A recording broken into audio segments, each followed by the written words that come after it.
Okay. It's not the first time that I've done something like this, but I don't usually do things like this just because I find, I don't want to say people, entities like PragerU and no bullshit to be beneath my consideration. But they do also attract views. So, by the way, I haven't watched either of these videos before. I'm starting off with PragerU because they recently released a new video called Why the West Won, which I find to be a perplexing title in so many ways. It's one of those titles where you really like every word really raises some questions. Mainly the last two, West and Won, but also nice alliteration. It's a nice title at least. But let's get into it. According to folklore, Mahatma Gandhi was once asked what he thought of Western civilization. He replied that he thought it would be a good idea. This was supposed to be a joke, but forgive me for taking the other side. Man, what the fuck did Gandhi know?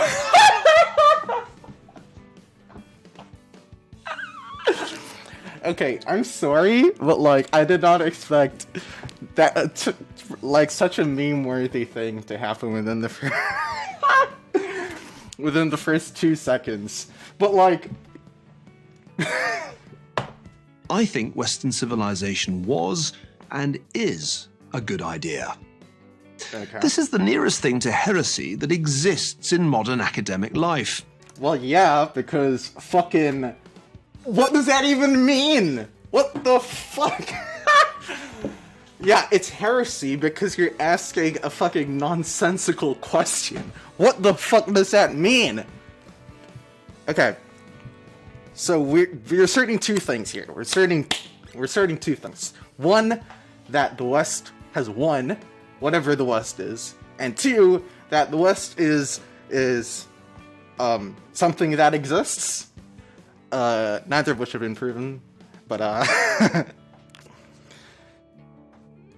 I've addressed PragerU's videos before, and I think one of the first things that this very non-academic channel, one of the first things I pointed out about it is that they have a shocking, like, disregard for, like, proving anything that they say. They just say things and expect you to just kind of take it.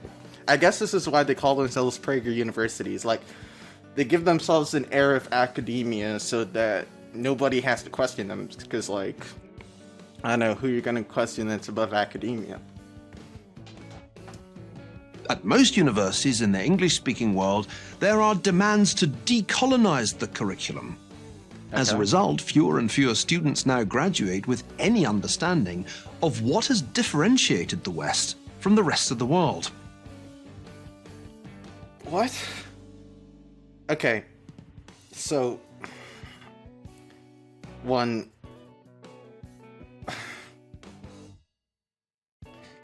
This is the thing about PragerU's videos, is like, within every sentence, there's so many things to address. Like, how can I really get to everything? How can I get to everything? Let's play this again. The curriculum. As a result, fewer and fewer students now graduate with any understanding of what has differentiated. Okay. How... This is a non sequitur, and like the reason I'm so like frustrated and flustered right now is because this is a non sequitur at like the most basic level.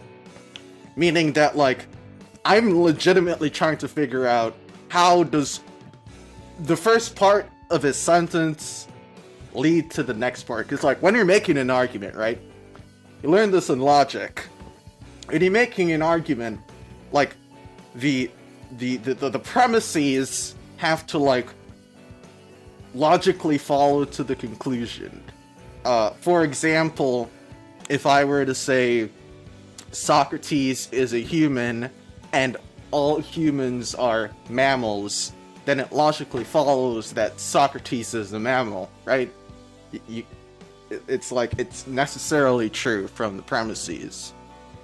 With this, I don't understand the relation between the premises and the conclusion. Let's go over it again. There are demands to decolonize the curriculum. As a result, fewer and fewer students now graduate with any understanding of what has differentiated the West from the rest of the world. Okay, so like, the most basic question that you'd want to ask here is, how? How did calls for decolonization of, I assume, history curriculums lead to students not having any sort of, like, understanding of what the difference is between Western civilization, whatever that is, and the rest of the world? How does one lead to the other? Because I can't even address how wrong this is, because, like, it is a conclusion that's completely pulled out of their ass, really. Like, I guarantee you if I ask this guy, what does decolonization of a curriculum mean? He would not be able to tell me. And that's the only way you can come to this conclusion. If you have no fucking idea what decolonization means. But, let's continue. They leave with the misleading view that the defining features of Western following. civilization are slavery, imperialism, and war. No one would deny that after they began to expand, Wait, who believes that this? the defining features of Western civilization, any understanding of what has differentiated the West from the rest of the world. They leave with the misleading view that the defining features of Western civilization are slavery, imperialism, and war. No, well, if you went to any fucking university worth a damn, you'd probably leave with the conclusion that the question of what defines Western civilization is a meaningless one, because the term Western civilization is incoherent at best. So, I don't know who this guy is. Let me look him up. But I would guess that he's not, in fact, a history professor. In fact, let's see. Hoover Institution stand for a center. Oh, he actually is a university professor. That's even worse then. He's like one of these like fucking these shills for like conservative media companies. Neil Ferguson, let me look him up. The West is an entirely different in global news history. Bloomberg. Francis Yuka, international history, British imperialism. He's known for contrarian views in his defense of the British Empire. Of course he does that. Of course. I almost thought it was saying he once unironically called himself, and then I was like, oh fucking dude, Wikipedia with the clapbacks. Anyways, he once ironically called himself a fully paid up member of the neo-imperialist gang following the invasion of Iraq. Okay. The guy fucking stuff. He won an Emmy? He was named one of the Time magazine's 100 most influential people in the world. Who the fuck is this guy? I don't know. Anyways, it's kind of like almost useless to have conversations with these people because they're clearly coming from different like fundamental understandings about the world than I and many other people am, and that I mean, like, you can to a certain extent make some kind of a case that whatever the West is, assuming it means Europe and European like European like countries like Canada and the US, that they won in terms of they were able to bully every other country into kind of giving them what they wanted. And if you're a person like Neil Ferguson, who clearly is a fascist and is 100% fine with colonization, empire, that sort of thing, I mean, what am I supposed to say to you at that point? Because, I mean, sure, you can say that the West won from that perspective. But, you know. See in the streets. You will be from the Scottish Protestant What's the Scottish Protestant tradition? Is a Scottish Protestant tradition? Ah, who knows? Scotland is a nation for this man for existing. I'm sure. I heard Scotland's way better than England anyway. Differentiated. By the way, is it Neil or Nile? Yeah, fucking cares. The West from the rest of the world. They leave with the misleading view that the defining features of Western civilization are slavery, imperialism, and war. No one would deny that after they began to expand overseas in the late 1400s, the peoples of Western Europe engaged in all of those things. But the point is that these were the least... Hold on, I just have to stop it right here because that guy gave the most evil fucking James Bond fucking smile. Engaged in all of those things. Hold on. But the point is that... Dude, this guy knows he's a villain, right? This guy has to know he's a villain. It's coming through. Dude, mask off. Mask off. I say as I adjust my mask. That these were the least original things they did. Prior to that time, nearly all major civilizations enslaved people, built... Prior to that time, nearly all major civilizations enslaved... Well, yes. Sort of. Kinda. Ish. I mean, like, for example, as far as I know, slavery was banned in China at that point. In fact, let me look it up. Slavery in China. And like, most East Asian countries, in fact. And think India as well. Anyways, let's go to the... Well, no. It would be the Ming Dynasty. Hongwu Emperor sought to abolish all forms of slavery, and in practice, slavery continued throughout the Ming Dynasty. The Javanese sent 300 black slaves as tribute to the Ming Dynasty. So, from what I'm understanding... is sort of a less intense version of what was going on in the Middle East and Africa at the time. Sort of. What I mean here is that if you were to rank the brutality of the various slave regimes, transatlantic slave trade, far and above, is at the top, followed probably by the Middle Eastern and the African slave. Not that African slave trade, the other one. With the Middle East. And then probably them right after, because there didn't seem to be that much slavery. There was slavery, but not that much. But that's the problem, is that in an obvious attempt to sort of absolve the British Empire and the West generally of its crimes,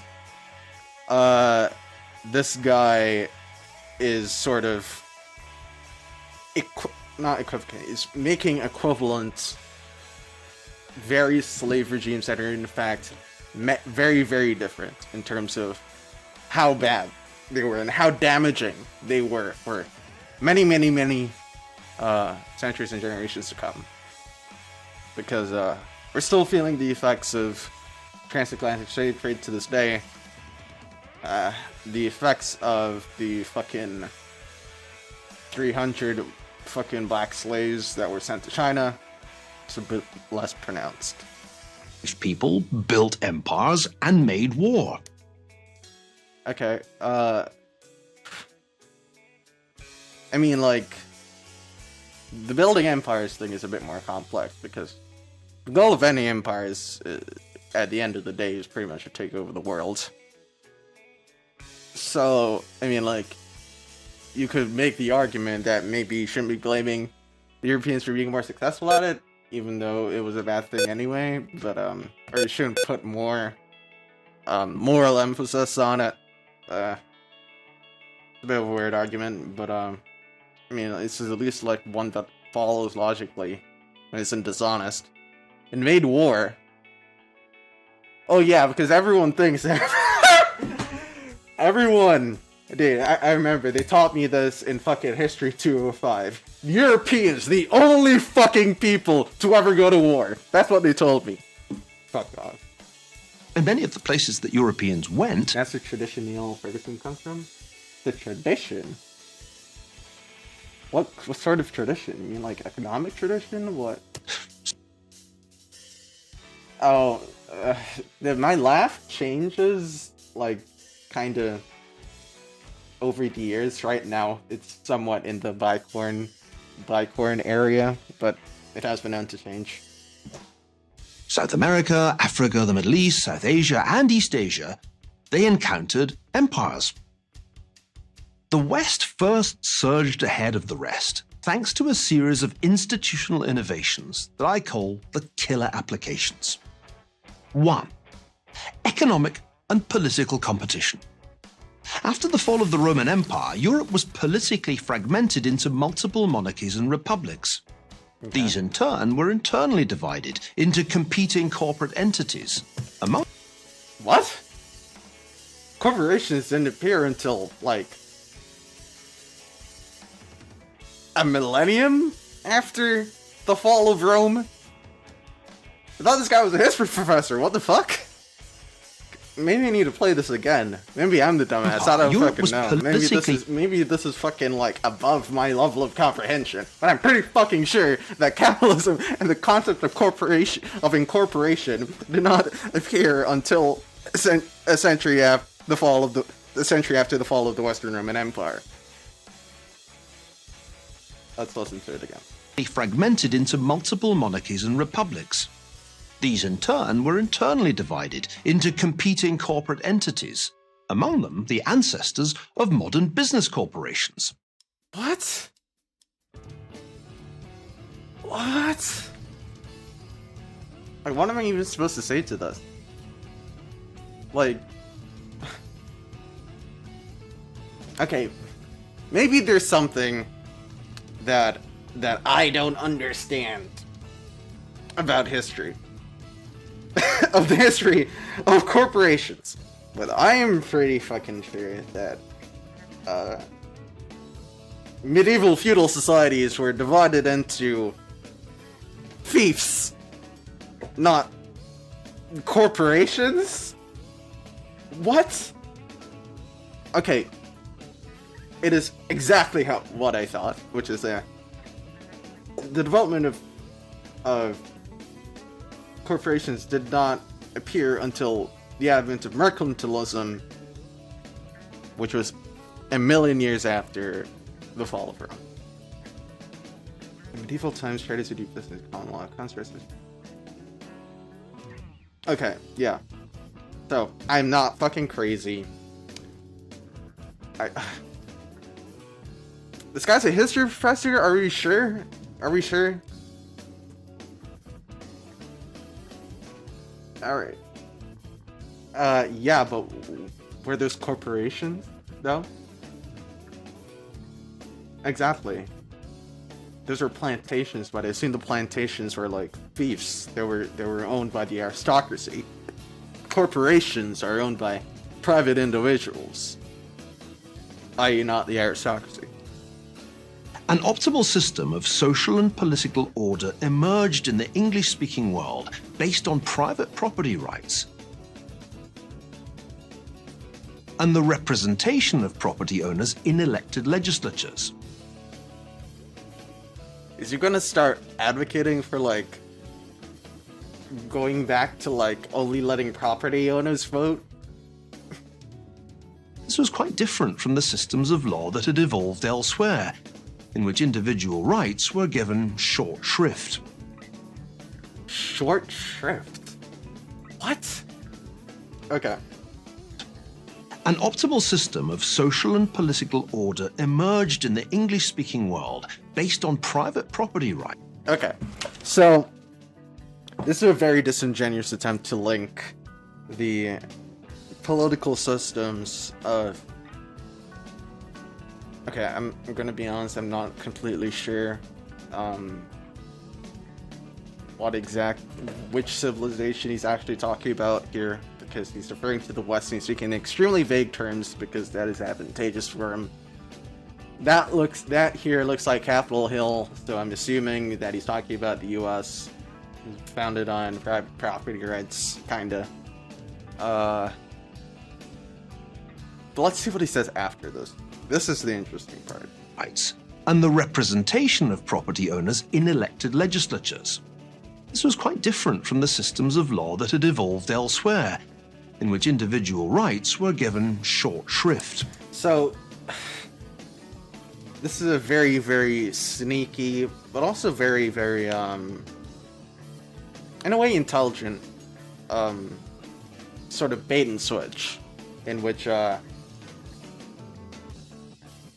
he equates the idea of rights, generally, to, owning private property, thus linking sort of democratic freedoms, things like that, inextricably to capitalism.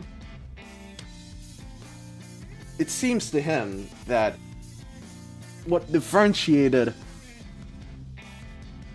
the sort of constitutional, I don't want to say amendments, but the Constitution of America from other constitutions in terms of freedoms was solely the protection of private property rights, which it's dumb, because I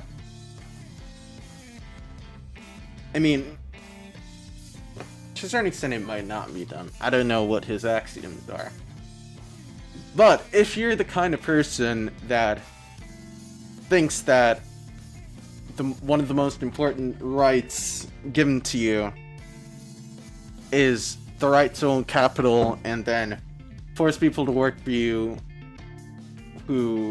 and then increase the levels of income inequality, things like that. If you think that that is an essential right, I guess we just have two different ways of looking at the world. Because that, to me, personally, it's not really that important. And it's not the most important thing that differentiated the Constitution of America from the previous Western systems that it had been derived from. There were many other things, such as freedom of speech, protection from illegal search and seizure. Probably the last thing, I think, on my mind would be the institution of or the protection of private property rights. 6. The work ethic. Westerners worked longer, worked hard.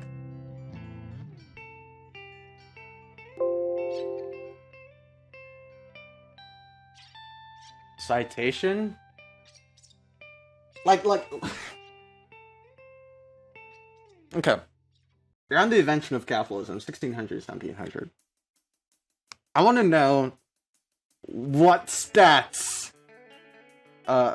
this guy has for the work ethic and the time taken to work for people in, for example, sub-Saharan Africa, you know, Vietnam. Of course, let's go to the description. I guarantee you there are no sources. Donate today to preview, view the script. Okay, here's sources. Now, I've been to this restaurant before where they have sources. And, sources is a bit questionable in terms. Facts and sources. Let's go. Please. Increase focus. In recent years, the colonizer curriculum movement has gained traction in higher education, including some of Western civilization's most esteemed universities, among them the University of Cambridge and Harvard University. The increased focus on disparaging Western civilization means many students have a misleading view that its defining features are slavery, imperialism, and war. Okay, where's the source? The Guardian. Okay, let's see if the Guardian cited anything, because I doubt it, because the Guardian's a shit newspaper. But let's see. When students have the University of Cambridge called to you. Okay, well, I'm not debating the idea that there were also decolonization. There almost certainly were. I'm trying to figure out where this idea that increased focus on this fragile learning civilization leaves many students with this misleading view, blah blah blah. Where did this come from? But the human not brought a broader movement. Many institutions taking this on board. There's a moral element to it. The latest figures are that only 63.2 of BME students... BME, what's that? I assume it's some kind of fucking degree, but... Masters of... something. BME.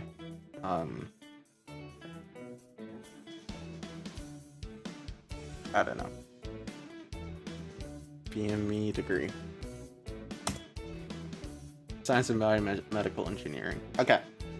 Compared to... Okay, so only 6.3 BME student awarded a degree in England received a first or 2.1 for 78.8% of white students. What? BME students. Is that like black?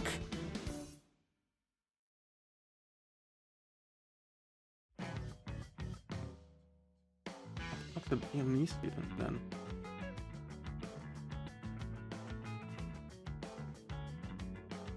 Okay, I'm assuming it just means POC. Okay,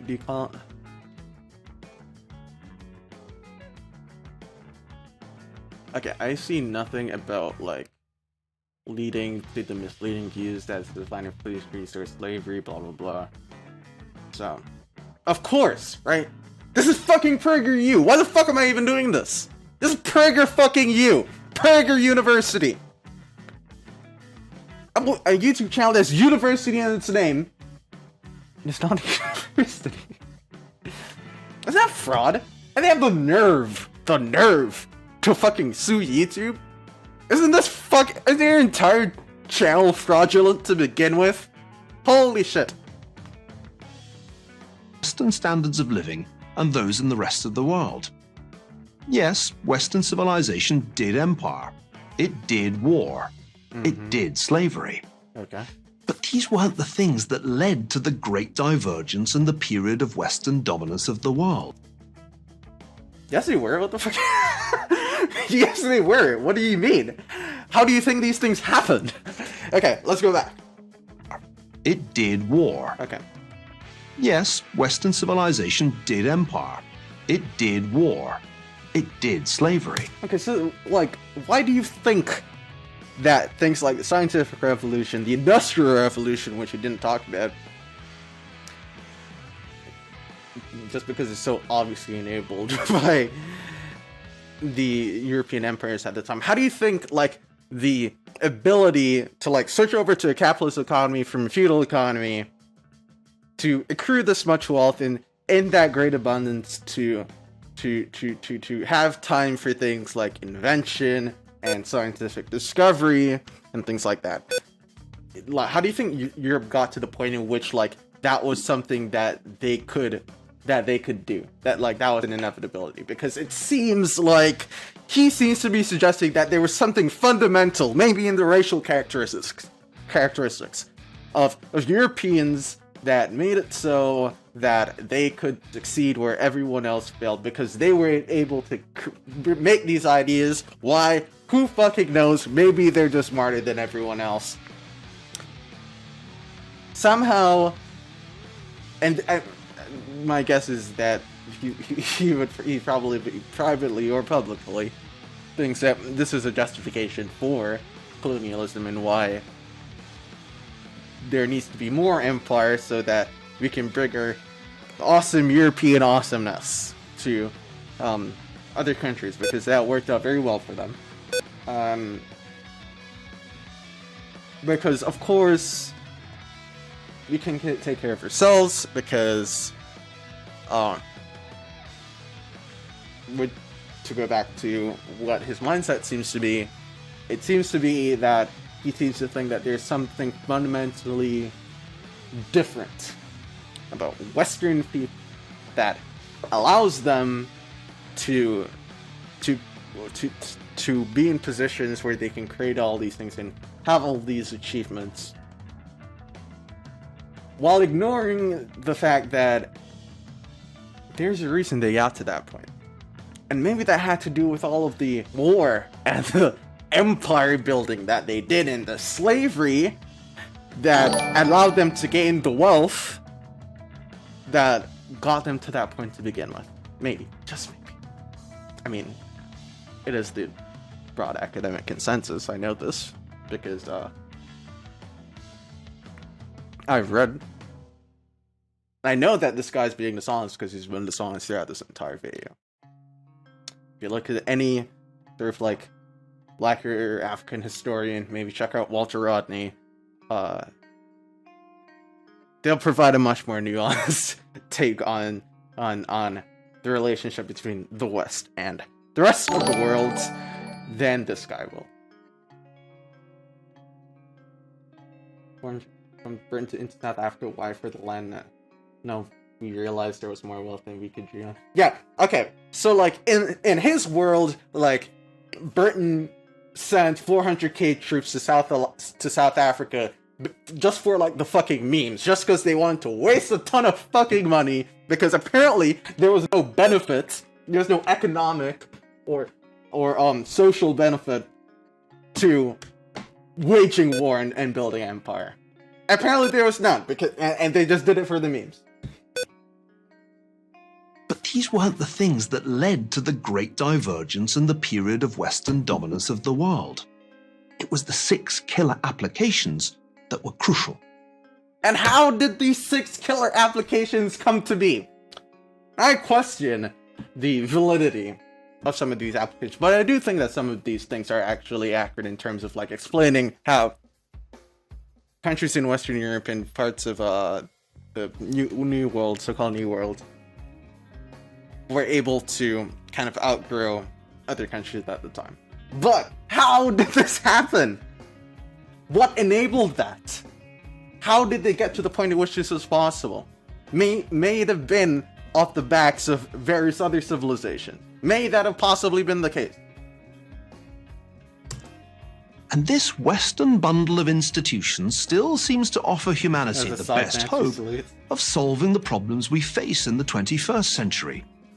Maybe the biggest of these problems is not the rise of China, radical Islam, or carbon dioxide emissions. Oh my god! This is like the fucking gauntlet now! You just have to fucking throw in China and radical Islam and fucking climate change, because every fucking thing has to come back to denying climate change for some fucking reason. But our own loss of faith in the civilization we inherited from our ancestors is not the rise of China, radical Islam, or carbon dioxide emissions, but our own loss of faith in the civilization we inherited from our ancestors. Winston Churchill was no friend of Gandhi. In 1938... Yeah, and Winston Churchill fucking genocided Bengal! Of course he was no fucking fan of Gandhi, because Winston Churchill was a fucking fash. Holy shit. Winston Churchill is one of the worst. Like, sure, he was inspirational throughout the Second World War or whatever, but Winston Churchill, his primary achievement and his primary mission in life was to destroy all forms of leftist advocacy and sort of like anti-colonialist movements. Let's look it up. Bengal fucking famine. Bengal famine of 1943 during the Second World War.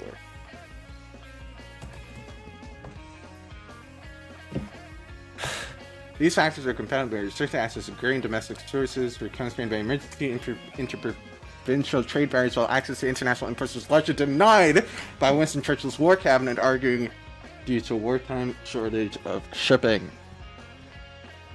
Winston Churchill's a piece of shit. But of course, like I said again,